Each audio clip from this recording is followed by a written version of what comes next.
hearing on the impact of the pandemic on student learning and how schools are helping students get back on track.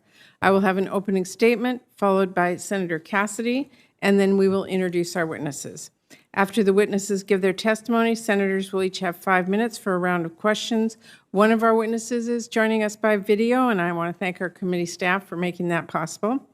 And while we are unable to have the hearing fully open to the public or media for in-person attendance, live video is available on our committee website at help.senate.gov, and the live stream will include closed captioning. If you're in need of other accommodations, please reach out to the committee or the Office of Congressional Accessibility Services. When COVID-19 upended daily life, the disruption for schools and families and our students was especially severe. I mean, seriously, put yourself in the shoes of any kid from Washington State to Louisiana. These kids lost valuable time in the classroom with their friends and teachers. They had to confide in a counselor or teacher over Zoom or a phone, and after-school activities like sports or band got cut totally short.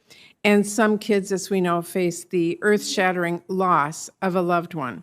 I hope we can all agree we need to do everything we can to bring stability to our kids' lives, which means keeping our communities safe and preparing better for the fall so our kids can learn safely and grow. Now, I've been talking to parents and educators and students back in Washington State about what they're going through. And every single conversation drives home how critical it is that we provide the support kids need to recover from the many ways this pandemic affected them.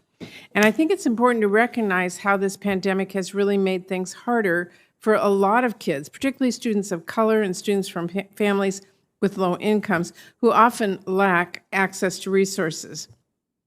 These students have faced decades of inequitable resources at the schools they attend, undermining these schools' ability to hire experienced teachers and provide advanced coursework options for their students.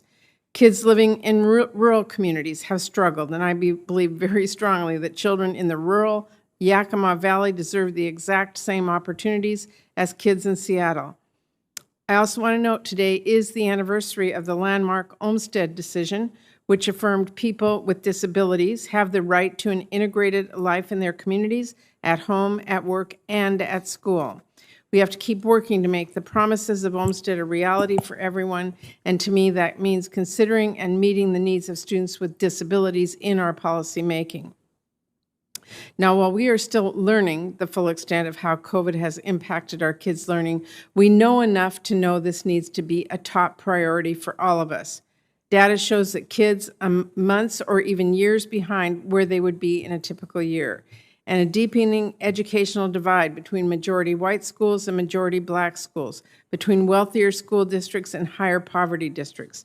The results of this year's statewide exams made abundantly clear what other data is showing as well.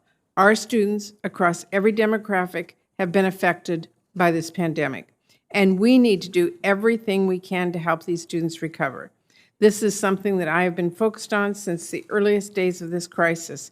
It's why I was glad we were able to work across the aisle at the start of this pandemic to make sure our early bipartisan relief packages got schools the resources they needed to help keep students connected during remote learning and reopen for in-person learning as soon as public health officials deemed it safe. Given the scope of this crisis, I also fought hard to invest $122 billion for schools in the American Rescue Plan, which Democrats passed, by the way, without a single Republican vote, because recovering from this pandemic and ensuring kids get the resources they need won't just take days. It is going to take months and years. And we cannot shortchange our public schools, our parents, or our kids. That funding we passed both in our bipartisan work and through the Democrats' American Rescue Plan has been critical for getting us to where we are today, to getting the vast majority of schools safely back open for in-person learning, to getting schools additional tests and masks and better ventilation, to supporting mental health and counseling services for our students, to provide students with summer learning, tutoring, and other opportunities to address the impacts of this pandemic. And that last part is critical. I worked with members on this committee to ensure that the American Rescue Plan included specific resources to address learning loss. because it was so clear to me from talking with just about any parent or teacher from Washington State that getting our kids' learning back on track was not going to be like flipping on a switch.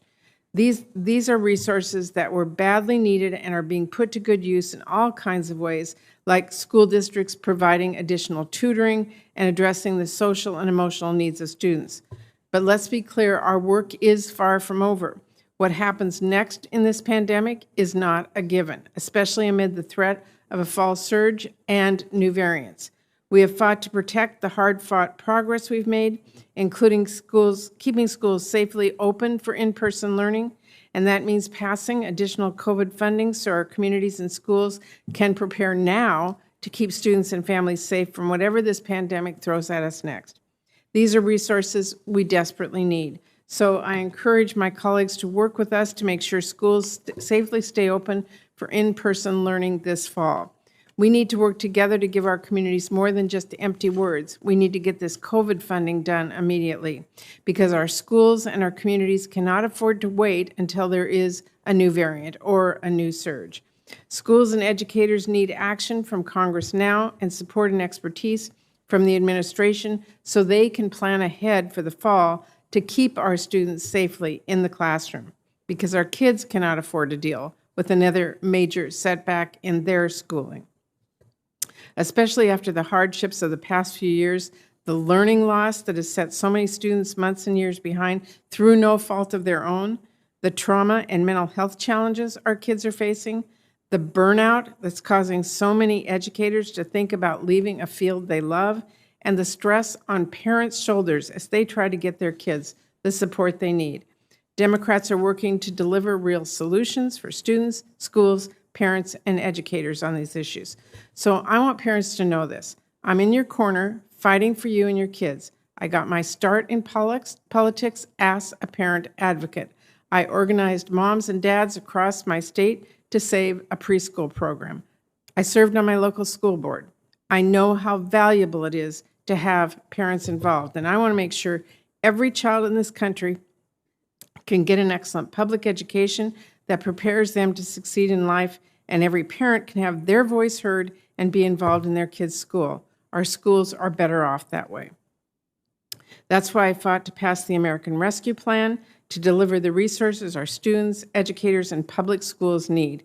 And let's be clear, these resources are helping schools in every single state because kids in every state have been affected by this pandemic. That's why I'm focused on working to support families and lower costs and deliver good-paying jobs. We are focused on the economy and tackling inflation so parents actually have the time to ask their kids about school or to help with their homework and to stay involved. And I'm glad we're working in a bipartisan way to make progress on so many of the challenges families are facing right now. Earlier this month, we passed bipartisan legislation on this committee to lower drug prices, address the formula shortage, and strengthen families' emergency and retirement savings. And we are in the process right now of passing meaningful bipartisan steps to save lives and keep kids and families safe from gun violence. I want to thank Senator Murphy, who's here today in particular, for his hard work and leadership on this. Now, this package is, of course, not everything I believe we need to do to end gun violence, not by a mile. But the most extreme option on the table is doing nothing at all. This package will close the boyfriend loophole at the federal level, an important step we can take to protect people, especially women, from abusive partners, and its investments in access to mental health will help stem the mental health crisis our country is experiencing. But let me be clear, we have to treat America's gun violence crisis as a gun problem, not a mental health problem. We need, I believe, universal background checks, a ban on assault weapons, and more investment in community violence intervention programs.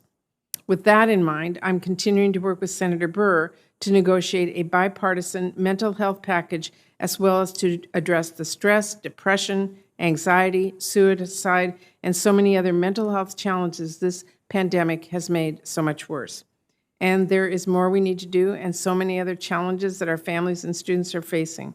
But today I look forward to hearing from all of our witnesses about how we can tackle one of the biggest, the learning loss caused by this pandemic. And with that, I will turn it over to Senator Cassidy for his opening remarks.